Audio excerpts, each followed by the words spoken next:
Welcome back, ladies and gentlemen. As we mentioned earlier, we're going to be talking about the Middle East peace process and the initiation of this peace process, the revival of this peace process, as announced by President Abdel Fattah el-Sisi. We're going to be talking about the importance and the significance of the timing of this initiative, and we're glad to be joined today by Dr. Heba Gamal, Dean, Professor of Political Science, Cairo University. Good morning, and thank you for joining us. Good morning. Good morning, Dr. Heba, and thank you very much for being with us. You're welcome, thank you. As my dear colleague Niveen said, it's about the trials or the attempts to revive the Middle East peace process after the initiative of President Abdel Fattah el-Sisi.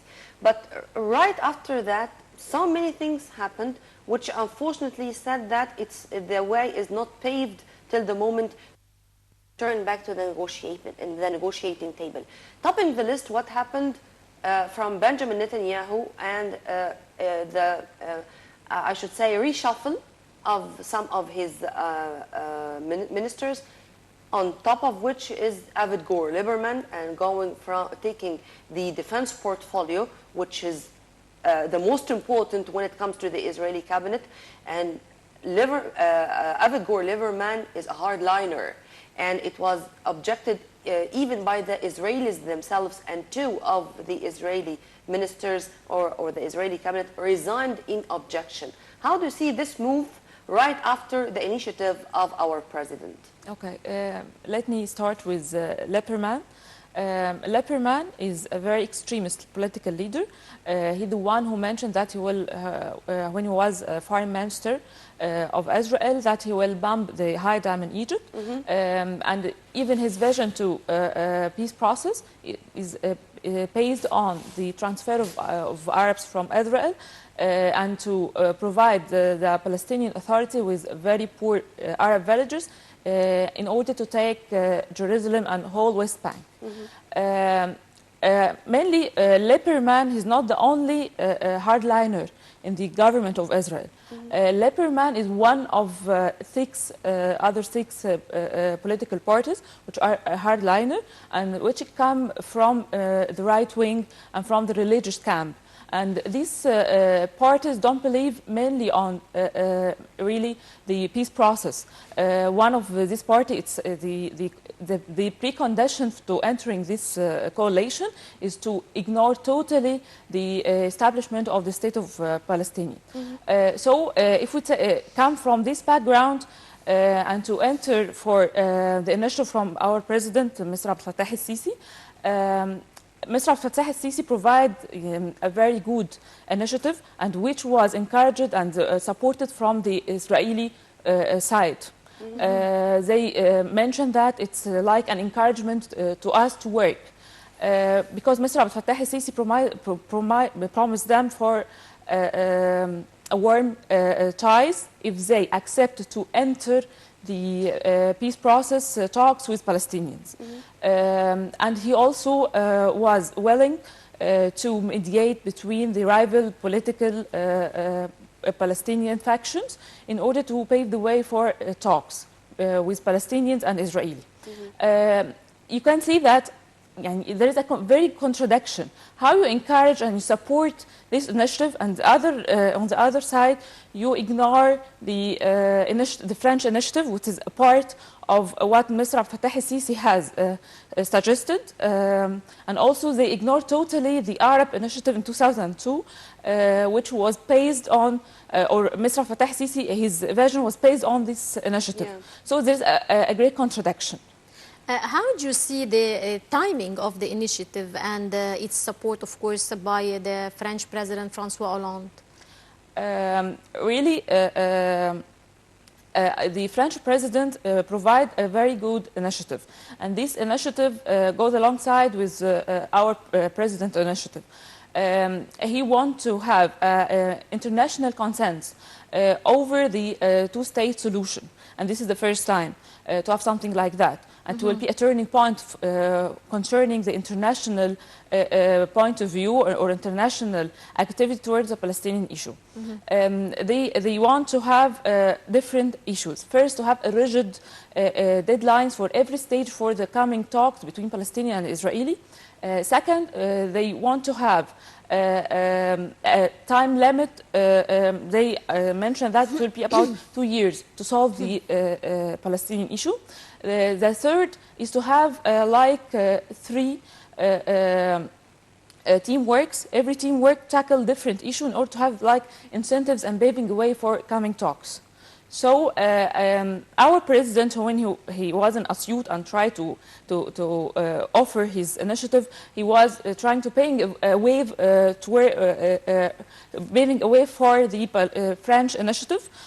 So I think, from my point of view, I think this is there's a consensus between the French leader and the Egyptian leader in order to find really a solution for the Palestinian issue. Dr. Heba, just before going on air, while we were just chatting about your PhD thesis and your MA, I found that you are an expert in the Israeli affairs and the Israeli political affairs in specific, meaning that you know much about the Israeli people themselves.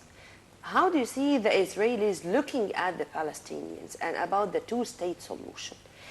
Will they accept to live that side by the Palestinians in an independent state with East Jerusalem as its capital?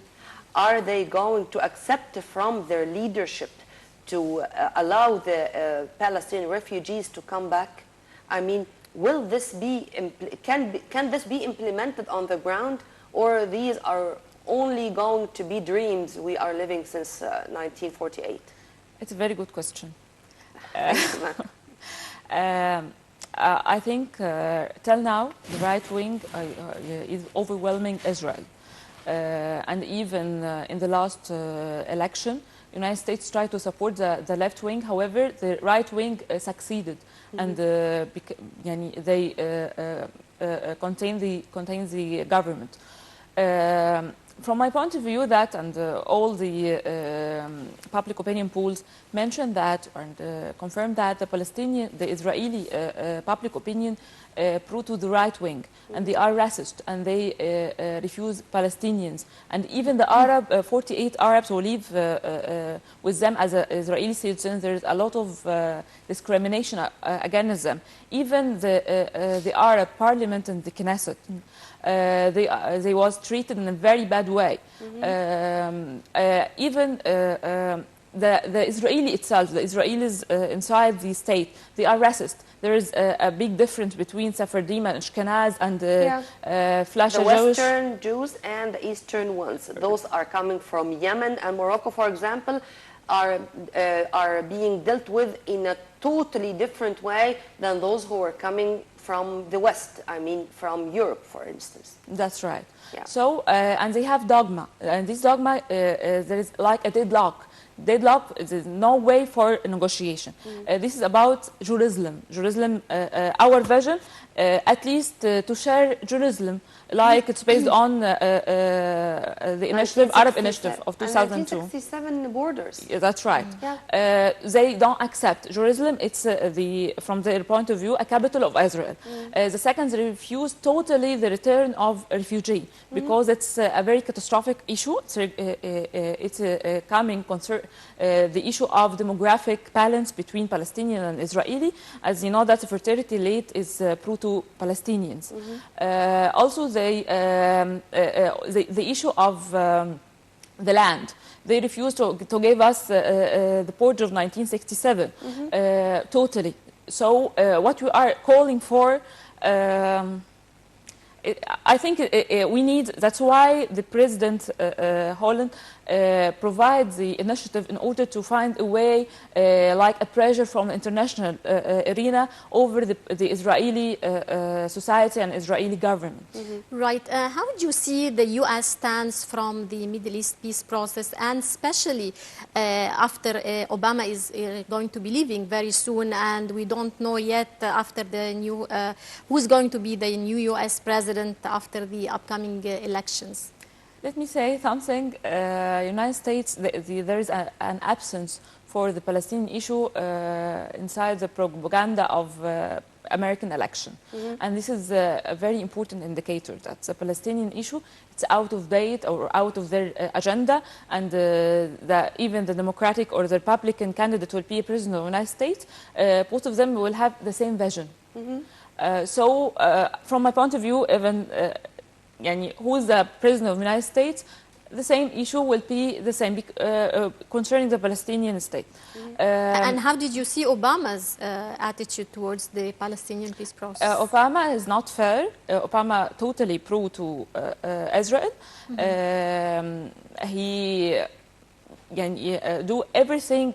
When he was elected and he was coming to Cairo University, we have a lot of dreams, and we wish that it would be fair, and during his two-term elections. That's right, to have a good leader and to solve the Palestinian issue. However, on the other side, everything is coming deteriorated.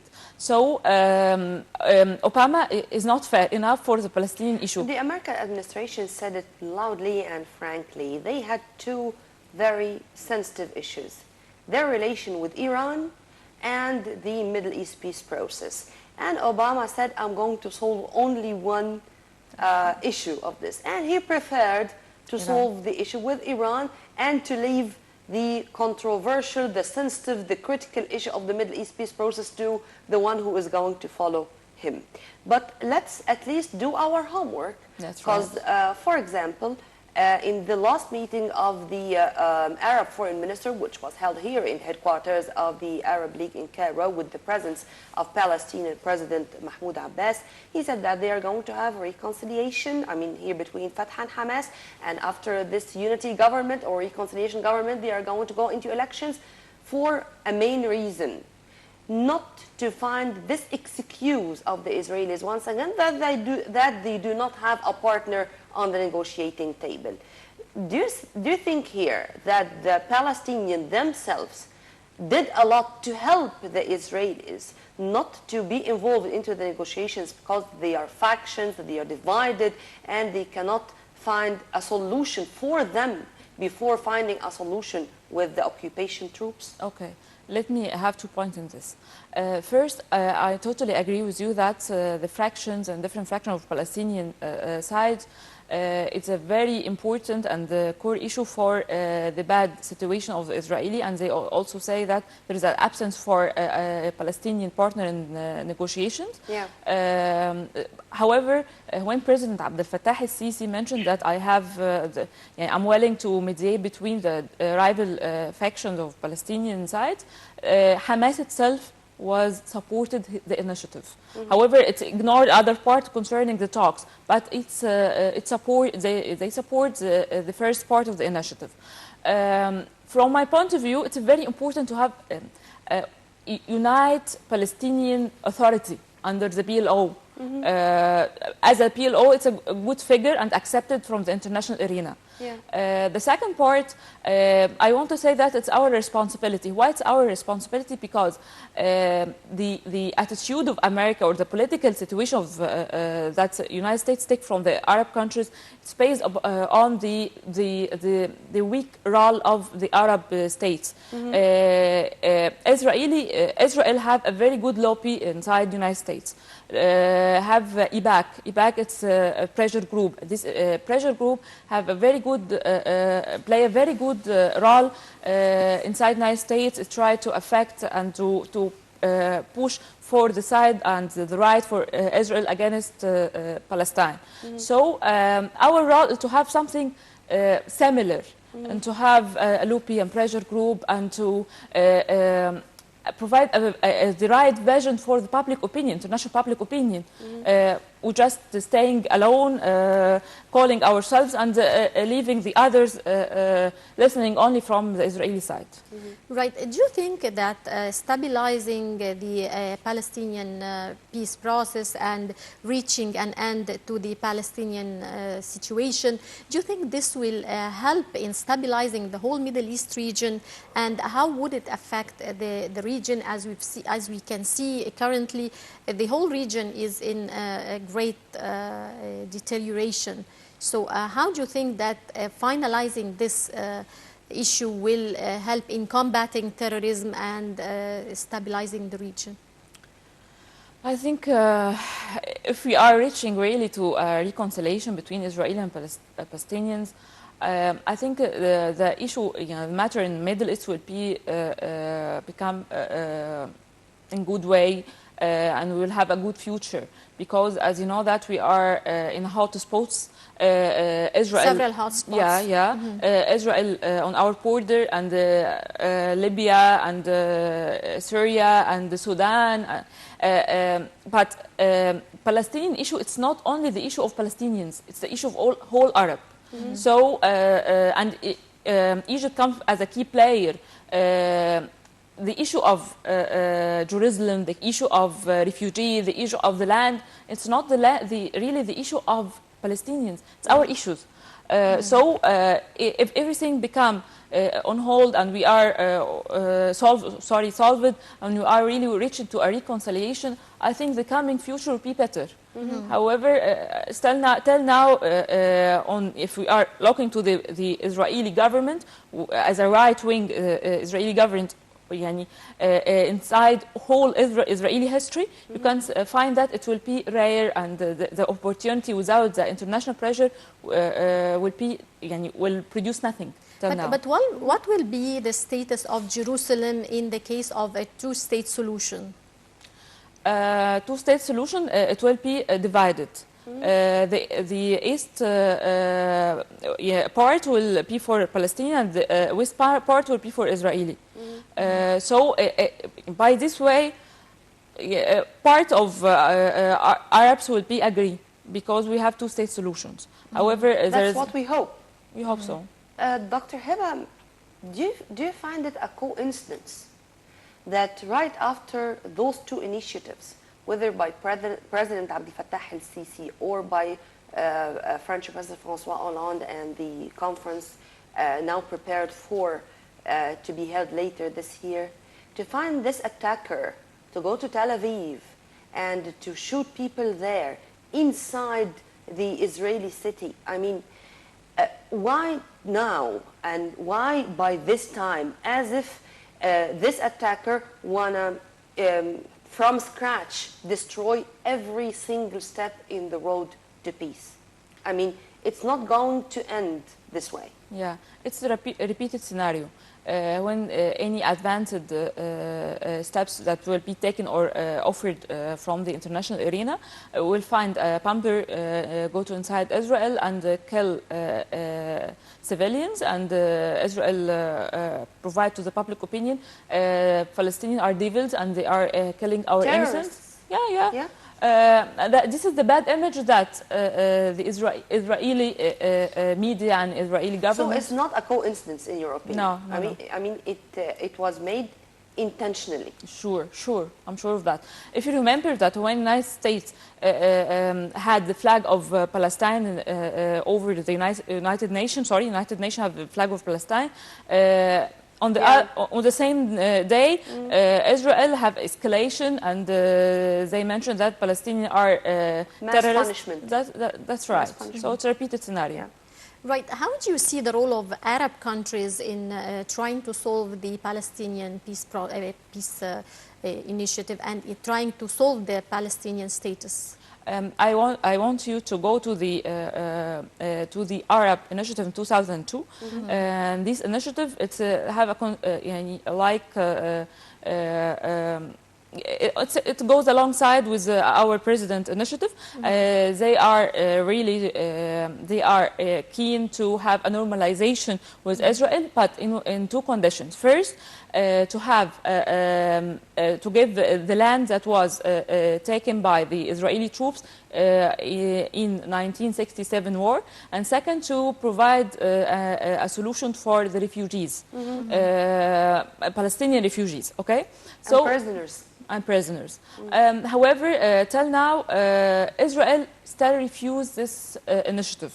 And when it was President Abdullah, Prince Abdullah was offered or mentioned this initiative, Sharon mentioned that the crown prince should come to Jerusalem, like what President Sadat did before, in order to present his initiative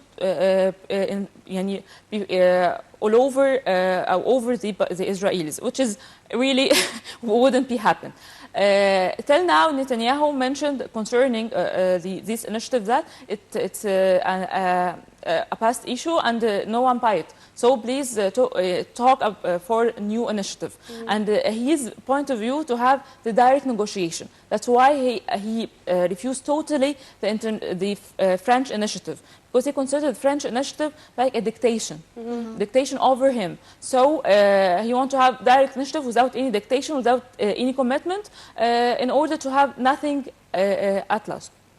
Dr. Heba, what happened to Hamas during the past decade?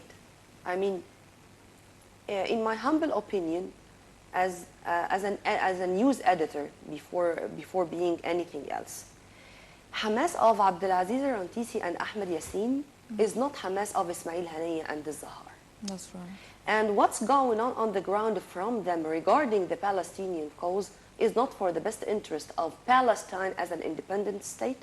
It's for the best interest of their own interests as a movement. How do you see this regarding the Middle East peace process? It's a very bad image to mention about Hamas, but till now, Hamas, like what you mentioned, that during Sheikh Yassin, it's completely different than Hamas during Haniyeh. During Sheikh Yassin, they was pro to the Palestinian issue, and the relation with all Arabs, and especially Egypt, was very good. However, now they are coordinated with Muslim Brothers movement. And some political analysts mentioned that they are the military branch for Ikhwan Muslimin or Muslim Brothers. Right. So they are working for their benefit. However, the Palestinian benefit and Palestinian interest, it's absent now. So we are trying to convene the Hamas leaders in order to return to their main purpose, the Palestinian issue. Right. Dr. Heba Gamal, Professor of Political Science, Cairo University, many thanks for joining us. Thank you. You're welcome. Thank you. Thank you very much for your input, ma'am, and happy Ramadan. Thank you. Thank you. By this, we come to the end of this very special episode of our breakfast show. Stay tuned on Nile TV International, always for more. Tomorrow is another day with another crew. But on behalf of my dear colleague Niveen Ramzi and myself, Nermeen Abdurrahman, and our crew just outside, have a very good day. And every day of Ramadan, inshallah, is going to be filled with joy and prosperity. Thank you, Niveen. Thank you, Nermeen. Happy Ramadan.